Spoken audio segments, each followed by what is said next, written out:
오늘 우리가 읽은 이 아가서는 솔로몬 왕과 술람미 여인의 아름다운 사랑 이야기를 다루고 있어요.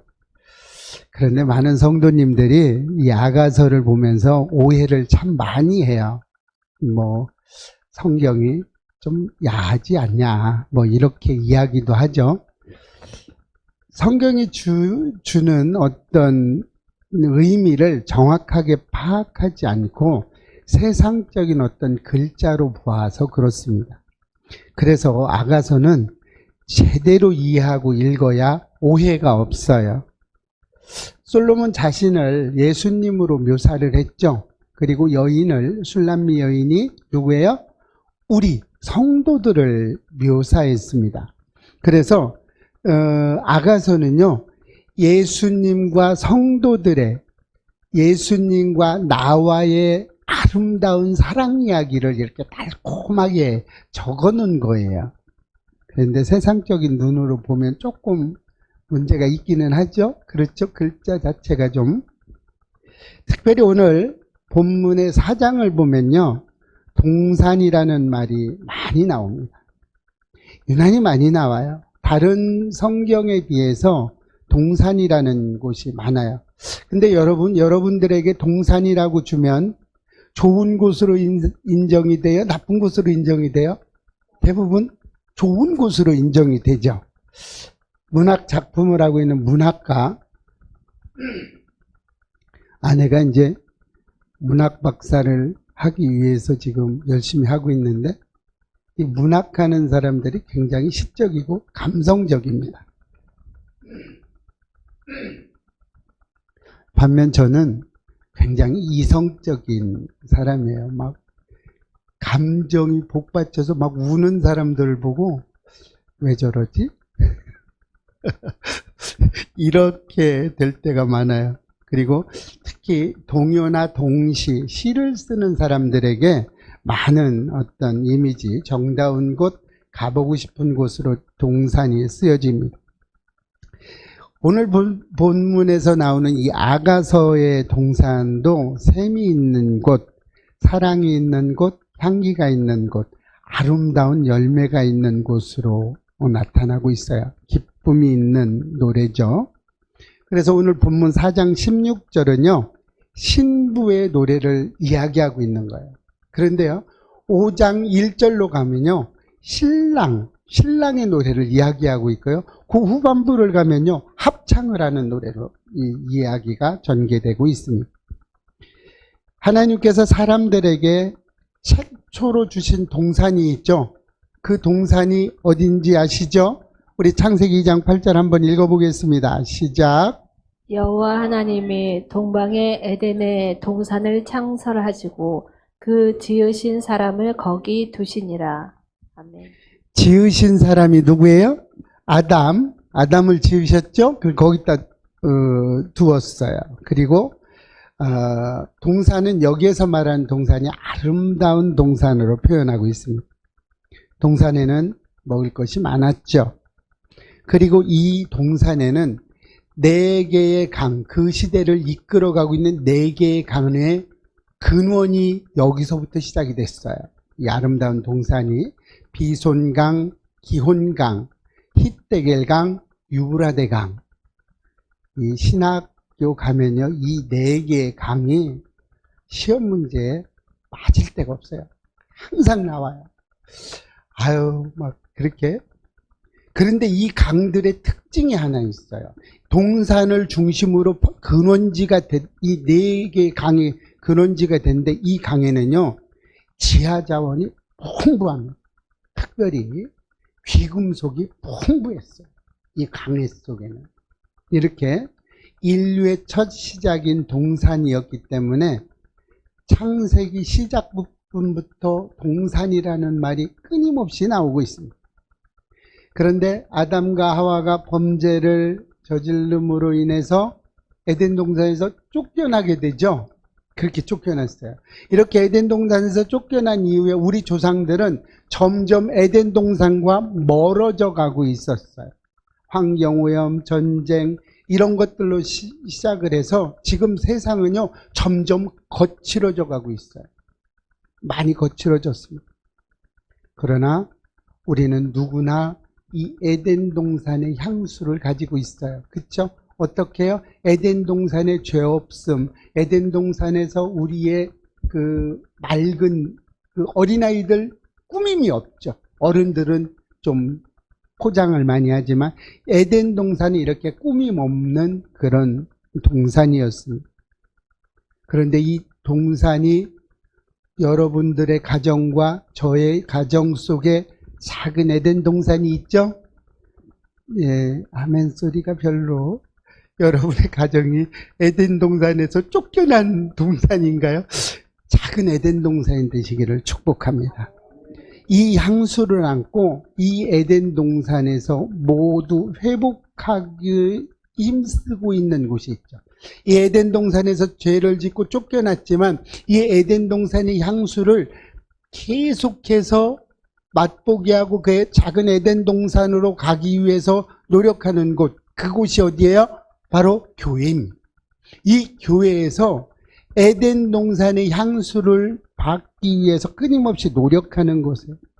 오늘은 이 교회에서, 에덴 동산이 이 교회에서 어떤 것입니다. 에덴 동산이 그럼 과연 어떤 곳이야? 어떤 건데 그렇게 원하는 거야? 라고 물어보고 알아보고 은혜 받고 우리의 삶에 적용했으면 좋겠습니다. 교회는요, 에덴 동산이죠. 이 교회는요, 사랑의 동산입니다. 오늘 본문 하반절 다시 한번 읽어볼까요? 시작. 나의 사랑하는 자가 그 동산에 들어가서 그 아름다운 열매 먹기를 원하노라. 시인은 아가에서는 이렇게 노래하고 있어요. 내가 먹겠다는 것이 아니에요. 누가 먹겠다고요? 사랑하는 사람이 먹기를 원한다고 얘기하고 있어요. 세상 사람들은요, 내가 먹기를 원해요. 세상 사람들은 이렇게 살아갑니다. 사랑의 특징 가운데 하나는요, 내가 하는 게 아니야. 상대방 주는 거예요.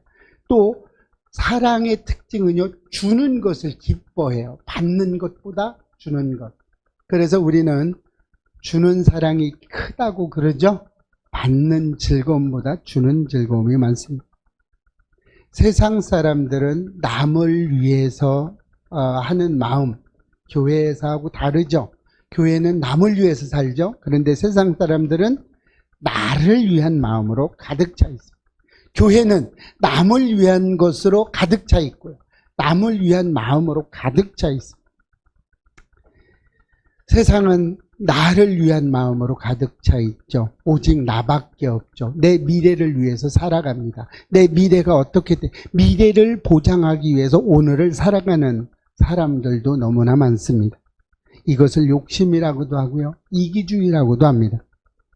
사랑은요, 말라 있습니다. 이런 이기주의와 나만의 고집을 가지고 있는 사람들은요, 사랑이 말라 있어요. 그리고 이기주의는 넘치고 있는 것을 우리는 알 수 있습니다. 오늘 우리 사회에서 많은 문제들의 원인을 찾아보면 대체적으로 이런 이기주의를 가지고 있어요. 저는 정치에는 관심이 없습니다. 정치인들이 하겠죠. 그런데 가끔 뉴스에서 나오는 막 싸우는 모습을 보면 너무나 안타까워요. 왜 싸워요? 내 뜻대로 안 된다 이 말이에요. 여러분, 부부 싸움을 왜 합니까? 가장 근본적인 건 딱 하나예요. 내 뜻대로 안 돼서 그러는 거예요. 그런데 내 뜻대로 되면 어떻게 돼요? 망하는 겁니다. 여러분, 내 뜻대로 안 돼야 맞아요. 내 뜻대로 되면요, 망하게 돼 있습니다. 우리는 이렇게 이기주의를 살아가는 이 시대에 그래도 희망은 아직까지 교회에 있습니다. 교회는요, 사랑의 공동체이고 사랑의 동산이 되기 위해서 그래도 지금 힘쓰고 있어요. 근데 현재 교회의 사람들은 많은 부정적인 이야기들이 많이 있죠. 인터넷의 발달로 인해서 방송 매체는요, 교회가 잘한 것을 방송하는 게 아니라요, 교회에서 못하는 것만 방송을 해야 됩니다. 그런데 사실은 교회가 잘하는 것이 70%입니다. 그런데 교회가 못하는 것이 30%예요. 그런데 이 못하는 것으로 전체 교회를 전부 다 희석시키고 있습니다. 소극적이에요. 자, 교회가 잘하고 구제하고 우리나라 구제 전체 금액의 60, 70%를 어디서 감당하는지 아십니까? 여러분, 기독교에서 60, 70% 우리나라 전체 구제 헌금에요. 구제 금액의 60, 70%를 기독교에서 감당하고 있어요. 그런데 이런 얘기 안 합니다.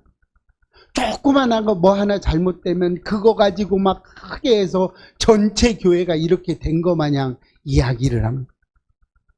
매우 편파적이죠. 그런데 매우 중요한 사실이 하나 더 있습니다.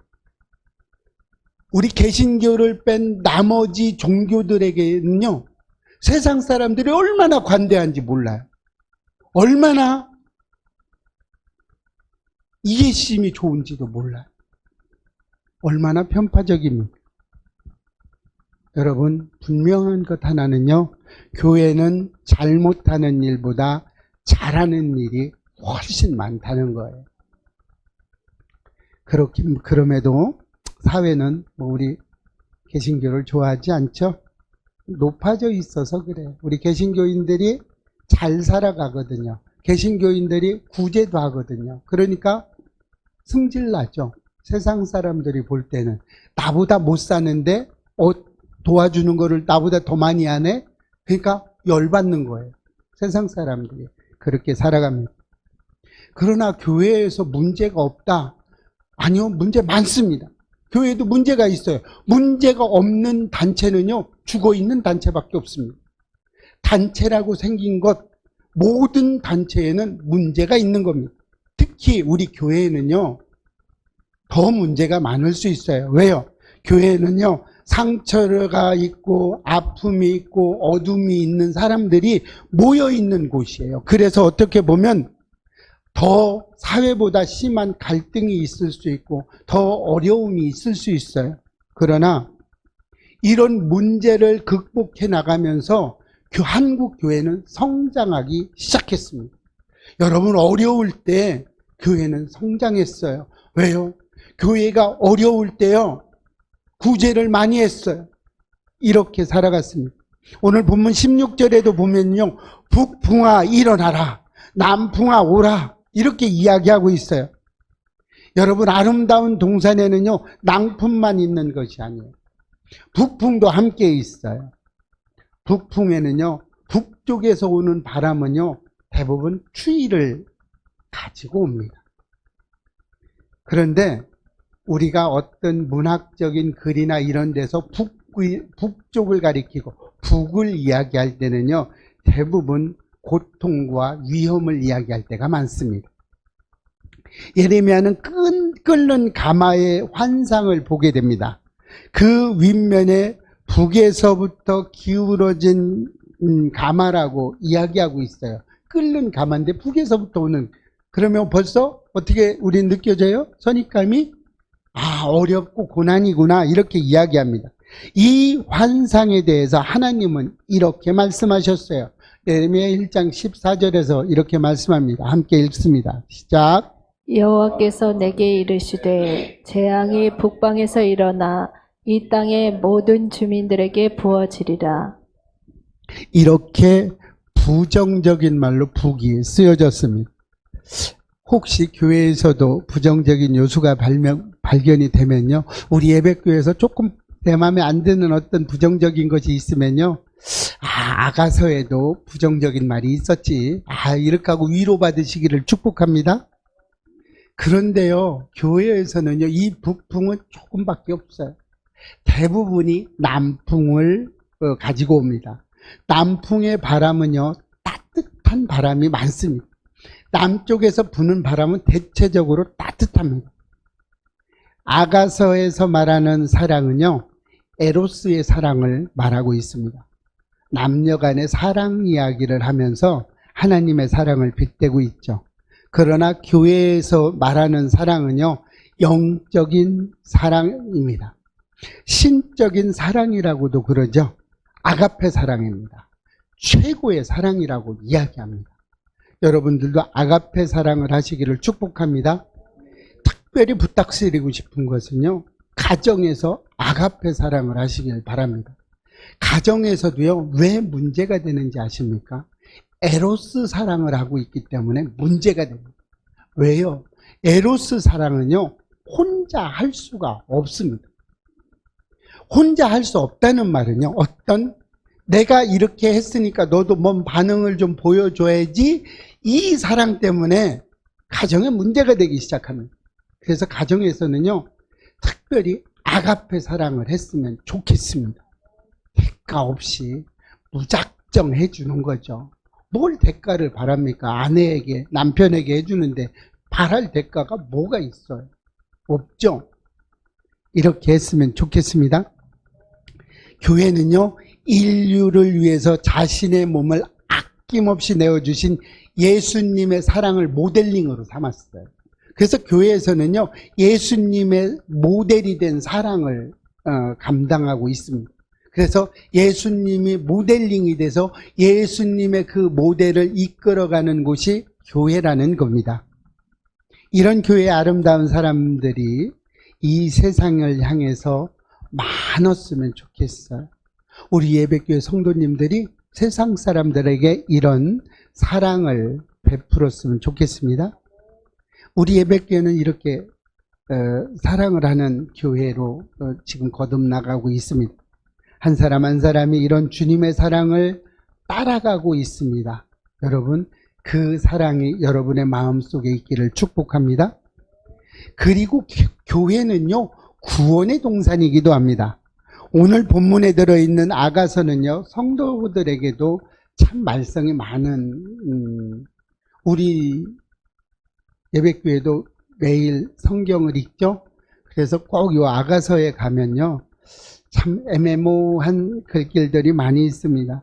왜 그러냐면 아가서의 주인공인 솔로몬과 술람미 여인의 그 사람이 너무 노골적으로 묘사가 되어 있어요.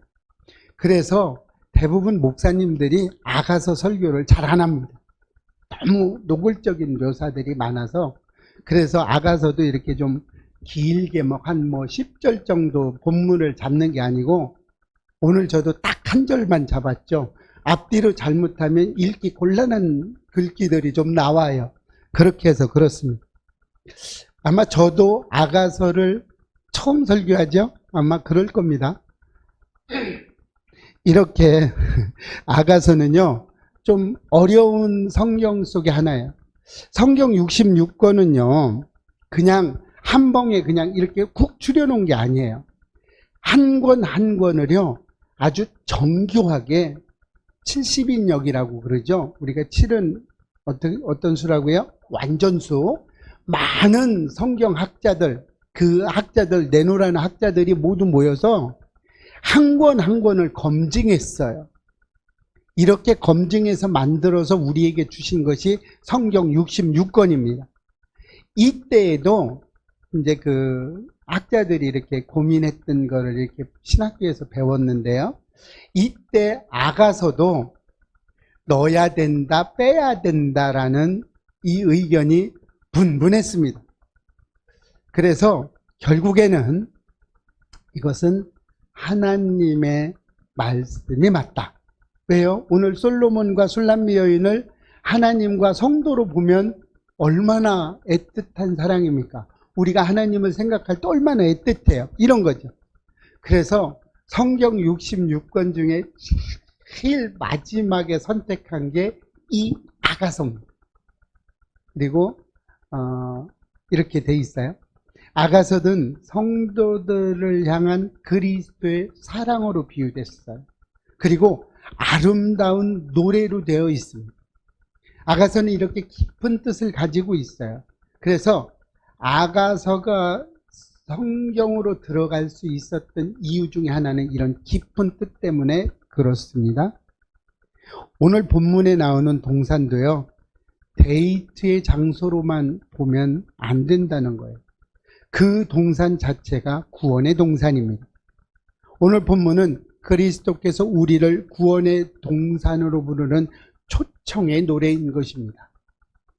성경에는 여러 군데의 동산 이야기가 나옵니다. 빼놓을 수 없고 가장 두드러진 동산이 어디입니까?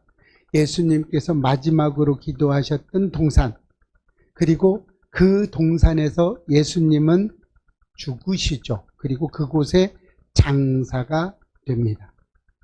요한복음 17장 26절에는 이렇게 말하고 있습니다. 내가 아버지의 이름을 그들에게 알게 하였고 또 알게 하리니 이는 나를 사랑하신 사람이 그들 안에서 있고 나도 그들 안에 있게 하려 함이니라고 말씀하고 있습니다. 예수님께서는 인류의 대제사장으로 우리를 위해서 중보하셨어요.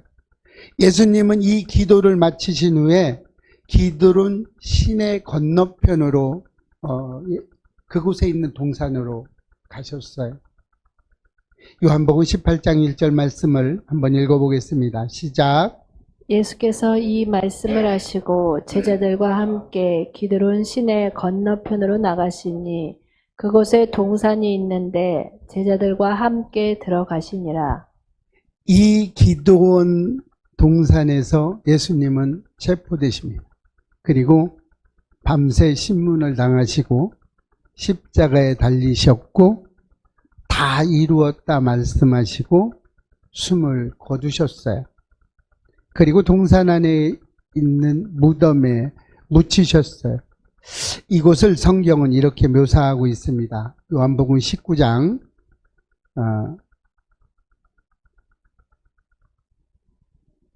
이게 갑자기 넘어갔어요. 예, 요한복음 19장 41에서 42절 말씀을 읽어보겠습니다. 시작. 예수께서 십자가에 못 박히신 곳에 동산이 있고 동산 안에 아직 사람을 장사한 일이 없는 새 무덤이 있는지라. 이날은 유대인의 준비일이요 또 무덤이 가까운 가운고로 예수를 거기 두니라. 아멘. 예수님을 동산에 있는 새 무덤이에요. 아무도 장사하지 않은. 왜 새 무덤이라고 그랬어요? 예수님은 죄가 없으신 분이에요. 그래서 새 무덤이라고 한 겁니다. 예수님이 세상에서 진 것처럼 보였어요. 지어서 세상 사람들이 볼 때는 예수님이 지셨구나. 끝났어. 그리고 모두 다 도망갔어요. 제자들도 다 도망갔어요. 이렇게 끝났다고 생각했던 이 동산, 절망의 동산이 사흘 뒤에 부활의 동산으로 바뀌게 됩니다. 이렇게 예수님은 세상에서 짓밟힌 것처럼 보였지만 그것이 다시 우리를 구원으로 인도하는 길이 되었어요. 예수님의 십자가 순환을 통해서 우리는 구원을 받게 된 것입니다.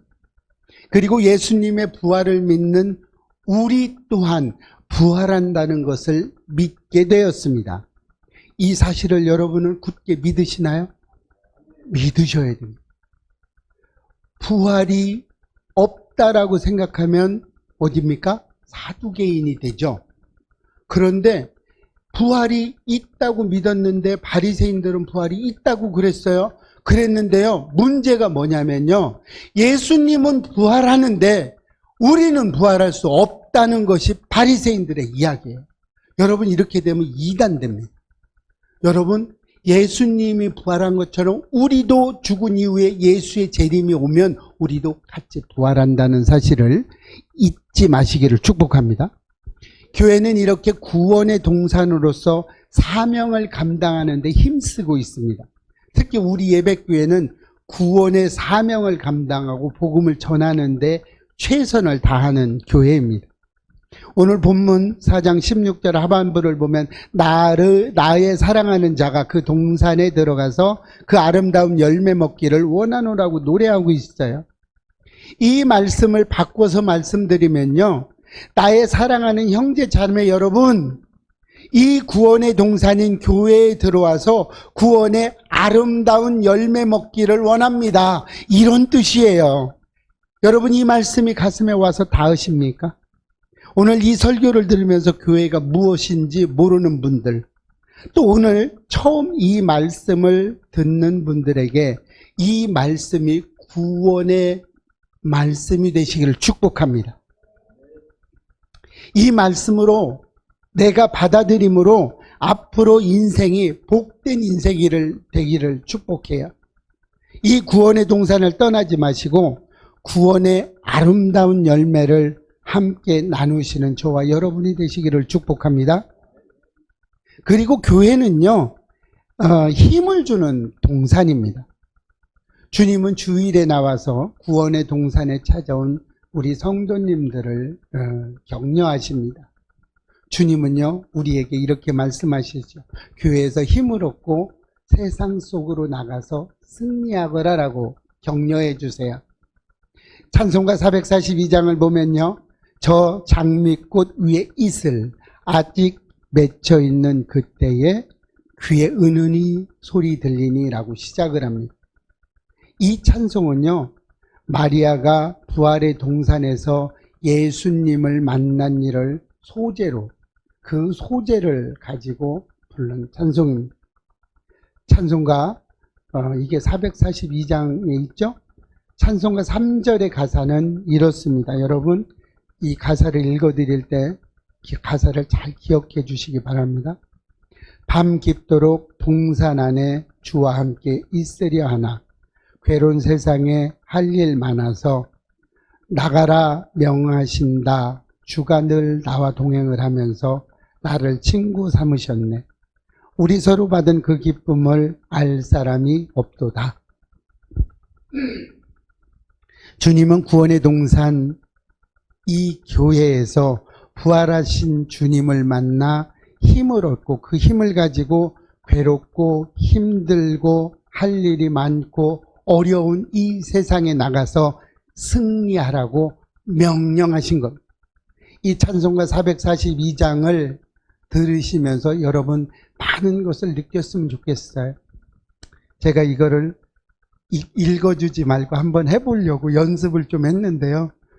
도저히 제가 들어도 어려워서 그냥 읽어드렸습니다. 안 되더라고요. 교회라는 동산은 삶의 중심에 둘 때 우리는 가정생활에서 힘을 얻을 수 있어요. 이 교회라는 동산을 내 삶의 중심에 두었을 때 일터에서 힘있게 일을 할 수 있습니다. 여러분, 이사야 58장에서는 물된 동산 같다고 말씀하셨어요. 우리 이사야 58장 11절 한번 읽어보겠습니다. 시작. 여호와가 너를 항상 인도하여 메마른 곳에서도 내 영혼을 만족하게 하며 내 뼈를 건고하게 하리니 너는 물된 동산 같겠고 물이 끊어지지 아니하는 샘 같을 것이라. 하나님은 우리에게 메마른 곳에서도 내 영혼을 만족하게 하시고 내 뼈를 견고하게 하신다고 말씀하고 계세요.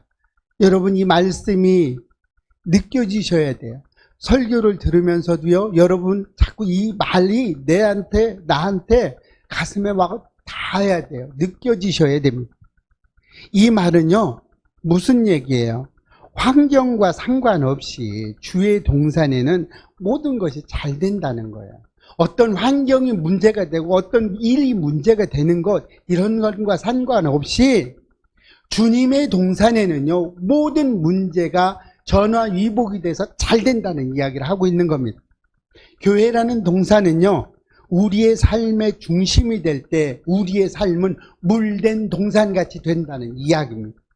여러분, 이 물된 동산이 얼마나 중요한지 아십니까? 예전에는요, 이 농사를 지으면서 이 물 때문에 싸우는 농가들이 너무나 많았어요. 저도 잠시 아버지가 그 벼 농사를 하실 때 논에 가서 이렇게 물을 대는 거를 봤어요. 물 고을이 있는데 그걸 우리 논으로 이렇게, 우리 거니까 우리 논으로 이렇게 해놨는데 어떤 사람이 밤새 와가지고 자기 논으로 이걸 싹 틀어놓는 거예요. 그러면 이제 싸웁니다. 그런데 아버지는 아무 말도 안 하시고 다시 그거를 이쪽으로 이렇게 틀어놓고 마시더라고요. 그럴 수 있지. 이 물이 아니면 저 논에는 물이 안 들어가는데 어떡할 거야. 그래도 이렇게 이해를 해주고 있어요. 교회는요, 주님의 사랑을 먹고 구원의 진리를 먹고 힘을 얻어서 영의 양식을 먹는 좋은 곳 중에 한 곳이 교회입니다. 여러분들 이렇게 교회가 좋은 곳이라고 생각이 되시죠? 동산을 관리하는 사람은요, 이 동산지기, 교회의 동산지기는 누구예요? 예수님이십니다. 교회의 동산지기는 예수님이세요. 오늘 예배 잔치에 참석한 분들을 환영하고 계세요. 동산지기인 예수님이 여러분들을 환영해주고 감사하고 있어요.